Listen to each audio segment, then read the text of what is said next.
अब यो बारेमा त हामीले भन्नु मिल्दैन, तर नियम माइग्रेसन भनेको जति सजिलो बाहिर देखिन्छ त्यस्तो छैन. इट इज ओल ल, legislation, everything is guided by legislation, policy, procedure छ. तपाईँले त्यो फिट गर्नु भएन भने तपाईँको भिजा क्यान्सल हुन्छ. त्यही भएर तपाईँको रिस्क एपेटाइट कति छ गर्ने हो. हामी त एकदम एब्सोल्युटली बरु अरू उपाय खोज्नुहोस्. बरु तपाईँलाई गर्नै मन छ भने तपाईँले ट्रेड कोर्सको सिओई लिनुहोस्, भिजा एप्लाई गर्नुहोस्, भिजा ग्रान्ट भएपछि पढ्न सुरु गर्नुहोस् न, होइन.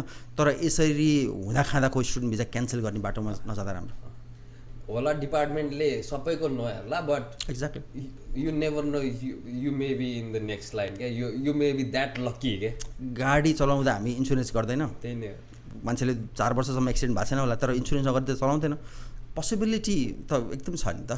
एकदमै छ. सो ट्रेड कोर्सको गर्दै गर्दाखेरि अब 2 वर्ष पढ्यो, अझ फास्ट ट्र्याकको कोर्स चलिरहेको छ कि. आई डोन्ट थिङ्क म चाहिँ टेक्निकल्ली या म आफ्नो विश्वासले चाहिँ के भन्छ भने 1 वर्षमा तिमी कार्पेन्ट्री कोर्स पढेर या ट्रेड कोर्स